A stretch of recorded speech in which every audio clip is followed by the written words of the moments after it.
Hi friends, എല്ലാവർക്കും P S C ബേസിക്സിലേക്ക് സ്വാഗതം. ഇന്ന് നമ്മൾ സമഗ്ര ക്വസ്റ്റ്യൻ പൂളിൽ വർക്കൗട്ട് ചെയ്യുന്നത് 8ാം ക്ലാസ്സിലെ ഇന്ത്യയും സാമ്പത്തിക ആസൂത്രണം എന്ന എക്കണോമിക്സ് റിലേറ്റഡ് ചാപ്റ്റർ ആണ്. എക്കണോമിക്സ് നമുക്കറിയാം 5 മാർക്കിന് പഠിക്കാനുണ്ട്. അപ്പോൾ അത് നല്ല രീതിയിൽ പഠിച്ചിരിക്കണം. അപ്പോൾ അതുമായി ബന്ധപ്പെട്ടിട്ട് എന്തൊക്കെ ചോദ്യങ്ങൾ വരാമെന്നുള്ളത് ഈ ഒരു ചാപ്റ്ററിൽ നിന്ന് നമുക്ക് മനസ്സിലാക്കാം. കഴിഞ്ഞ കുറേ ക്ലാസ്സുകൾ നമ്മൾ സമഗ്ര ക്വസ്റ്റ്യൻ പൂളാണ് വർക്കൗട്ട് ചെയ്തിരിക്കൊണ്ടിരിക്കുന്നത്. എക്കണോമിക്സ് റിവിഷൻ കണ്ടിട്ടില്ലാത്ത ആൾക്കാരുണ്ടെങ്കിൽ അത് റിലേറ്റ് ചെയ്തിട്ടുള്ള ലിങ്കും താഴെ കൊടുത്തിരിക്കാം. തീർച്ചയായിട്ടും നിങ്ങൾക്ക് ഇത്രയും പഠിക്കുകയാണെങ്കിൽ എക്കണോമിക്സ് റിലേറ്റ് ചെയ്തിട്ടുള്ള 5 മാർക്ക് ഉറപ്പായിട്ടും കിട്ടുന്നതാണ്. ഓക്കെ, അപ്പൊ നമുക്ക് നമ്മുടെ ക്ലാസ്സിലേക്ക് കിടക്കാം. ചുവടെ നൽകിയിരിക്കുന്നവയിൽ 11ാം പഞ്ചവത്സര പദ്ധതിയുടെ ഊന്നൽ മേഖല ഏതാണ്? അപ്പൊ കുറച്ചും കൂടി സൂം ചെയ്ത് നോക്കിയാലേ നമുക്ക് കാണാൻ പറ്റത്തുള്ളൂ. അപ്പൊ നമുക്ക് എന്ത് ചെയ്യാം, ആദ്യം ഒന്ന് സൂം ചെയ്ത് പിടിക്കാം. ഓക്കെ, ചുവടെ നൽകിയിരിക്കുന്നവയിൽ 11ാം പഞ്ചവത്സര പദ്ധതിയുടെ ഊന്നൽ മേഖല ഏതാണ്? ഏതാണ് ഊന്നൽ മേഖല? നോക്കൂ, 4 ഓപ്ഷൻസ് ഉണ്ട്. 11ാം പഞ്ചവത്സര പദ്ധതിയാണ് ചോദ്യം. ആൻസർ വരുന്നത് ഓപ്ഷൻ ബി ആണ്.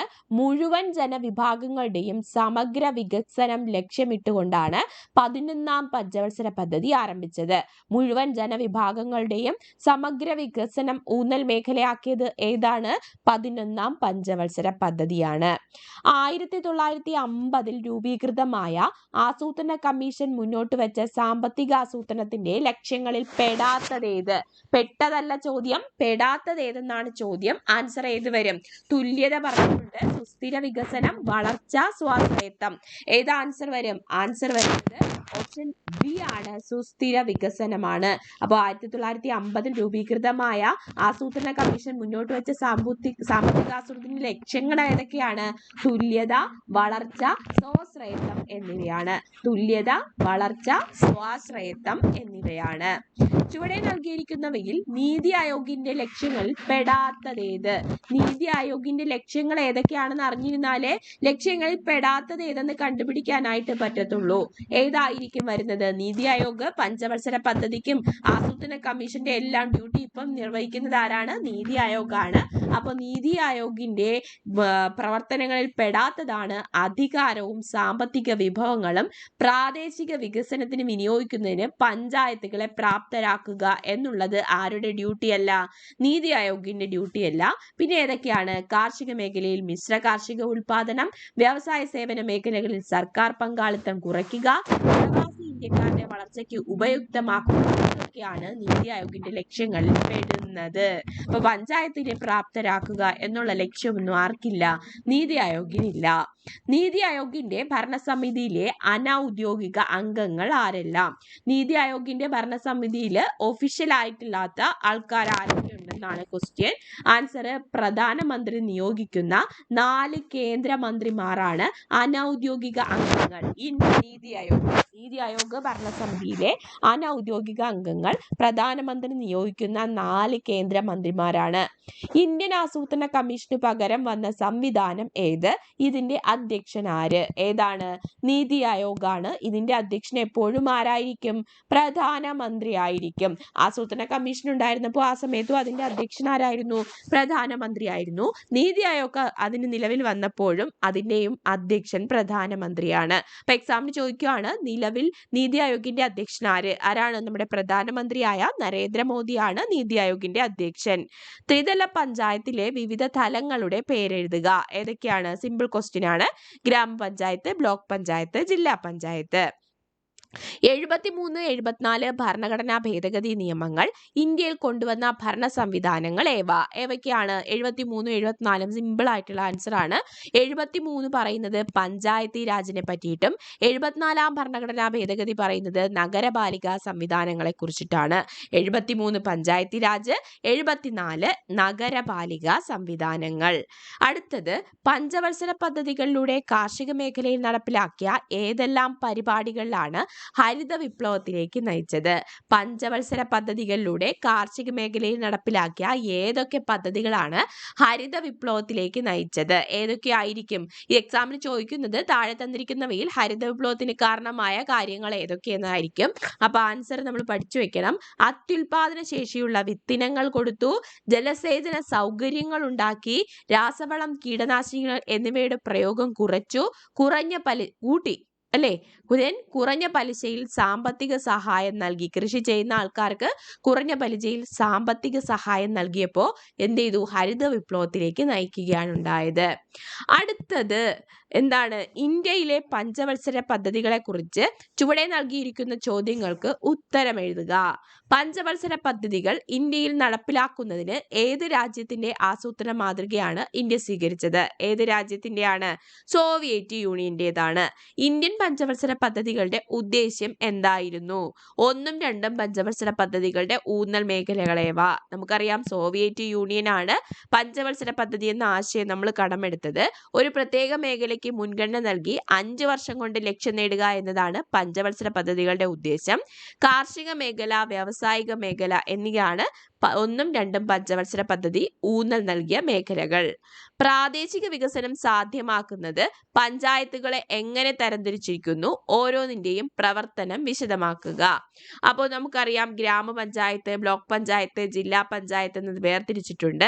ഗ്രാമപഞ്ചായത്ത് എന്തിനു വേണ്ടിയിട്ടുള്ളതാണ്? പ്രാദേശിക വികസന ആവശ്യങ്ങൾ വാർഡുതല ഗ്രാമസഭകളിൽ ചർച്ച ചെയ്യുന്നത് ഗ്രാമപഞ്ചായത്തിലാണ്. ഈ ആവശ്യങ്ങൾ ക്രോഡീകരിച്ച് പദ്ധതികളായി സമർപ്പിക്കും. അത് കഴിഞ്ഞ് ബ്ലോക്ക് പഞ്ചായത്താണ്. ഇങ്ങനെ ഗ്രാമപഞ്ചായത്തിന്റെ പദ്ധതികൾ വിലയിരുത്തി മുൻഗണനാ ക്രമത്തിൽ ജില്ലാ തലത്തിലേക്ക് സമർപ്പിക്കുന്നതാണ് ബ്ലോക്ക് പഞ്ചായത്ത്. അടുത്തത് ജില്ലാ പഞ്ചായത്ത്. ബ്ലോക്ക് പഞ്ചായത്ത് പരിശോധിച്ച പദ്ധതികൾക്ക് ജില്ലാ പ്ലാനിംഗ് കമ്മിറ്റി അംഗീകാരം നൽകും. ദെൻ സംസ്ഥാന ആസൂത്രണ ബോർഡിങ്ങിന് ഇത് കൈമാറുന്നു. അങ്ങനെയാണ് പുതിയൊരു സംഭവം ഉണ്ടാകുന്നത്. ഓക്കെ, അപ്പോൾ ഗ്രാമപഞ്ചായത്തും ബ്ലോക്ക് പഞ്ചായത്തും ജില്ലാ പഞ്ചായത്തും കൂടിയാണ് പ്രാദേശിക വികസനം നടപ്പിലാക്കുന്നത്. കേന്ദ്രീകൃത ആസൂത്രണവും വികേന്ദ്രീകൃത ആസൂത്രണവും തമ്മിലുള്ള അടിസ്ഥാന വ്യത്യാസം എന്താണ് കേന്ദ്രീകൃത ആസൂത്രണം? എന്താണ്?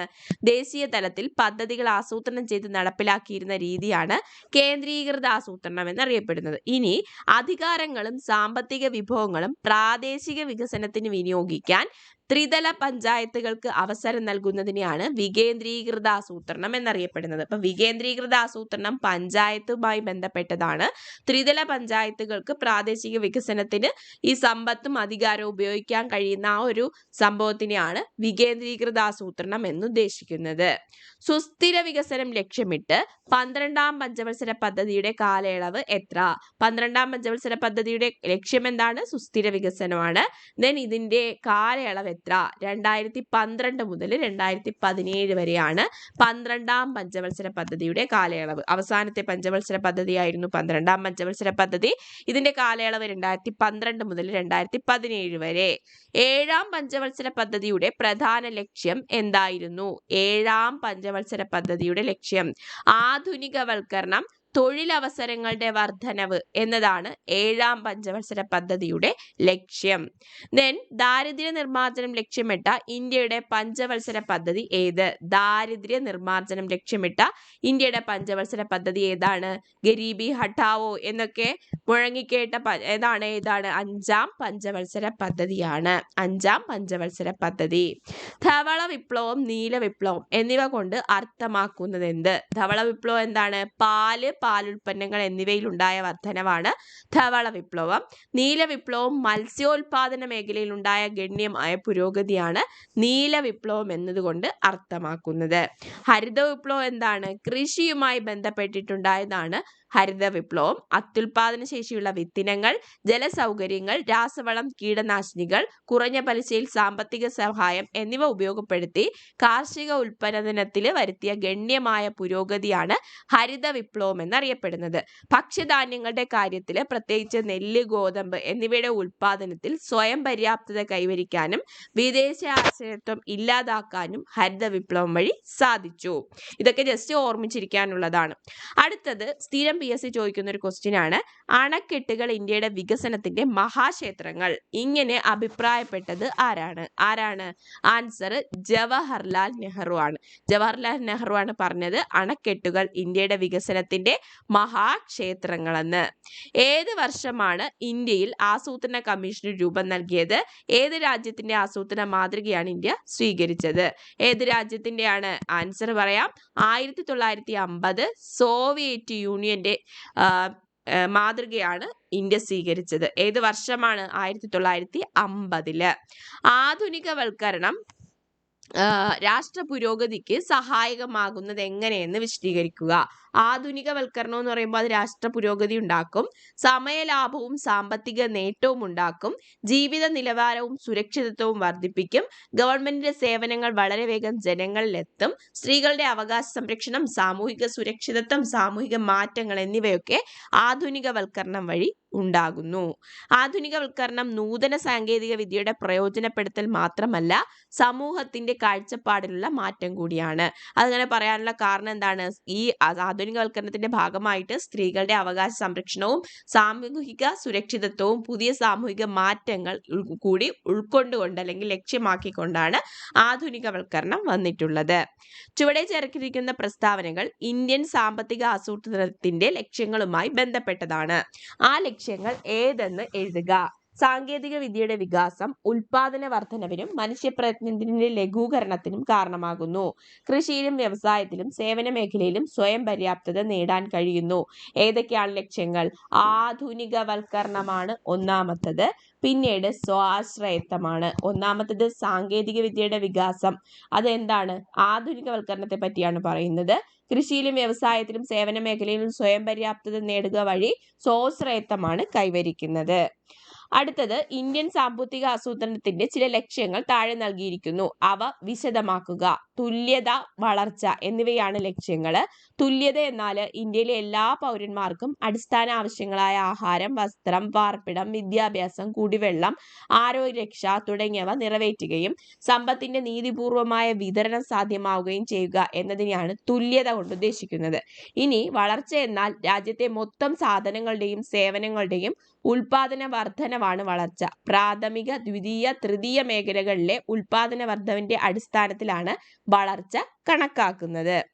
അടുത്തത് ഇന്ത്യൻ സാമ്പത്തിക ആസൂത്രണത്തിലെ ലക്ഷ്യങ്ങൾ കാണിക്കുന്ന പദസൂര്യൻ പൂർത്തിയാക്കുക. ഏതൊക്കെയാണ്? നമ്മൾ പഠിച്ചതാണ് ആസൂത്രണത്തിന്റെ ലക്ഷ്യങ്ങൾ. ഒന്ന് ആധുനികവൽക്കരണം, പിന്നെ തുല്യത, വളർച്ച, സ്വാശ്രയത്വം. ആധുനികവൽക്കരണം, തുല്യത, വളർച്ച, സ്വാശ്രയത്വം എന്നിവയാണ് ഇന്ത്യൻ സാമ്പത്തിക ആസൂത്രണത്തിന്റെ ലക്ഷ്യങ്ങൾ. ഇന്ത്യയുടെ ആസൂത്രിത സമ്പദ് വ്യവസ്ഥ എന്ന വിഖ്യാത ഗ്രന്ഥം രചിച്ചതാര്? ഇന്ത്യയുടെ ആസൂത്രിത സമ്പദ് വ്യവസ്ഥ എന്ന വിഖ്യാത ഗ്രന്ഥം രചിച്ചതാര്? എം വിശ്വേശ്വരയ്യ. ഇന്ത്യൻ ആസൂത്രണത്തിന്റെ പിതാവെന്നൊക്കെ അറിയപ്പെടുന്ന എം വിശ്വേശ്വരയ്യാണ് ഇന്ത്യയുടെ ആസൂത്രിത സമ്പദ് വ്യവസ്ഥ എന്ന വിഖ്യാത ഗ്രന്ഥം രചിച്ചത്. ഇന്ത്യൻ സാമ്പത്തിക ആസൂത്രണത്തിന്റെ നാൾ വഴികൾ കാണിക്കുന്ന ഫ്ലോ ചാർട്ട് രൂപീകരിക്കുക. നോക്കാം. ഫസ്റ്റ് എന്താണ്? ദേശീയ ആസൂത്രണ സമിതി വന്നു, അത് കഴിഞ്ഞ് ബോംബെ പദ്ധതി കൊണ്ടുവന്നു, പിന്നെ ജനകീയ പദ്ധതി വന്നു. അത് വ്യാവസായിക നയ രൂപീകരണവുമായി ബന്ധപ്പെട്ടിട്ടാണ് ജനകീയ പദ്ധതി വന്നത്. അടുത്തത് ആസൂത്രണ കമ്മീഷൻ രൂപീകരിച്ചു. ആദ്യം ആസൂത്രണ സമിതി, പിന്നെ ബോംബെ പദ്ധതി, അത് കഴിഞ്ഞ് ജനകീയ പദ്ധതി, വ്യാവസായിക നയ രൂപീകരണം, അത് കഴിഞ്ഞ് ആസൂത്രണ കമ്മീഷന്റെ രൂപീകരണം. സാമ്പത്തിക ആസൂത്രണം എന്നതുകൊണ്ട് അർത്ഥമാക്കുന്നത് എന്ത്? സാമ്പത്തിക ആസൂത്രണം രാജ്യ പുരോഗതിക്ക് സഹായകമാകുന്നത് എങ്ങനെ? അതായത് സാമ്പത്തിക ആസൂത്രണം എന്ന് ഉദ്ദേശിക്കുന്നത് ലഭ്യമായ വിഭവങ്ങൾ എന്ന് പറയുമ്പോൾ ഏത് വിഭവം ആവാം.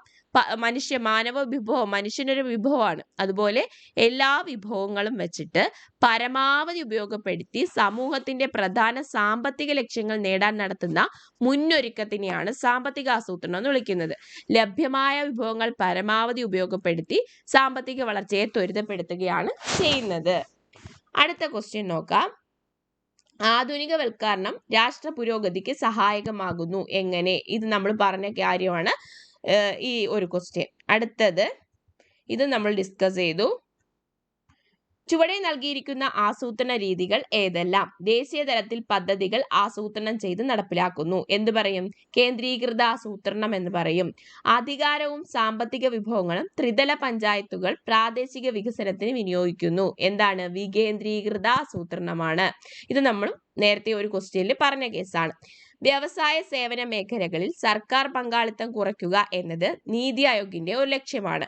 മറ്റ് ലക്ഷ്യങ്ങൾ എന്തൊക്കെയാണ്? വ്യവസായ സേവന മേഖലകളിൽ സർക്കാർ പങ്കാളിത്തം കുറയ്ക്കുക എന്നത് നീതി ആയോഗിന്റെ ഒരു ലക്ഷ്യമാണ്. ഇനി മറ്റു ലക്ഷ്യങ്ങൾ ഏതൊക്കെയാണ്? കാർഷിക മേഖലയിലാണെങ്കിൽ മിശ്ര കാർഷിക ഉൽപാദനത്തിലൂടെ പുരോഗതി ഉണ്ടാക്കുക. പ്രബല മധ്യവർഗത്തെ സുസ്ഥിര സാമ്പത്തിക വളർച്ച നേടാൻ പ്രയോജനപ്പെടുത്തുക. പ്രവാസി ഇന്ത്യക്കാരുടെ സേവനം സാമ്പത്തിക സാങ്കേതിക വളർച്ചയ്ക്ക് ഉപയുക്തമാക്കുക. ആധുനിക സാങ്കേതിക വിദ്യയുടെ സഹായത്തോടെ നഗരങ്ങളെ സുരക്ഷിത ആവാസ കേന്ദ്രങ്ങളാക്കി മാറ്റുക. ആഗോള മാറ്റങ്ങളുടെയും വിപണി ശക്തികളുടെയും ഇടപെടലുകൾ നേടുവാൻ രാജ്യത്തെ പ്രാപ്തമാക്കുക. ഇത്രയും ലക്ഷ്യങ്ങളാണ് ഏതിനുള്ളത്? നീതി ആയോഗിനുള്ളത്. അപ്പൊ ഇത് പഠിച്ചു വെക്കണം. കാരണം താഴെ തന്നിരിക്കുന്നവയിൽ ഏതൊക്കെയാണ് നീതി ആയോഗിന്റെ ലക്ഷ്യങ്ങൾ എന്ന് ചോദിക്കാം. വ്യവസായ സേവന മേഖലകളിൽ സർക്കാർ പങ്കാളിത്തം കുറയ്ക്കുക, കാർഷിക മേഖലയെ മിശ്ര കാർഷിക ഉൽപാദനത്തിലൂടെ പുരോഗതിയിലേക്ക് എത്തിക്കുക, പ്രബല മധ്യവർഗത്തെ സുസ്ഥിര സാമ്പത്തിക വളർച്ച നേടാൻ പ്രയോജനപ്പെടുത്തുക, പ്രവാസി ഇന്ത്യക്കാരുടെ സേവനം സാമ്പത്തിക സാങ്കേതിക വളർച്ചയ്ക്ക് ഉപയുക്തമാക്കുക, ആധുനിക സാങ്കേതിക വിദ്യയുടെ സഹായത്തോടെ നഗരങ്ങളെ സുരക്ഷിത ആവാസ കേന്ദ്രങ്ങളാക്കി മാറ്റുക, ആഗോള മാറ്റങ്ങളുടെയും വിപണി ശക്തികളുടെയും ഇടപെടലുകൾ നേടാൻ രാജ്യത്തെ പ്രാപ്തരാക്കുക. ഓക്കെ, അപ്പൊ ഇത്രയാണ് നമ്മുടെ ഈ ഒരു ചാപ്റ്ററിൽ എന്ത് പറഞ്ഞിരിക്കുന്നത്? ഇന്ത്യൻ സാമ്പത്തിക ആസൂത്രണത്തെ പറ്റി പറഞ്ഞിരിക്കുന്നത്. ഇനിയും വരും ക്ലാസ്സുകളിൽ ഒരു 3-4 ചാപ്റ്ററും കൂടി എന്തിനെ പറ്റിയുണ്ട്? എക്കണോമിക്സിനെ പറ്റിയുണ്ട്. അപ്പൊ ആ ക്വസ്റ്റ്യൻസ് കൂടി നമ്മൾ ഡിസ്കസ് ചെയ്താൽ മാത്രമേ നമ്മുടെ റിവിഷൻ കംപ്ലീറ്റ് ആവത്തുള്ളൂ. ഓക്കെ, അപ്പൊ എല്ലാവർക്കും all the best and thank you. മറക്കണ്ട ചാനൽ സബ്സ്ക്രൈബ് ചെയ്യാൻ, അതുപോലെ തന്നെ ബെൽ ബട്ടൺ പ്രസ് ചെയ്യാൻ. Thank you, all the best.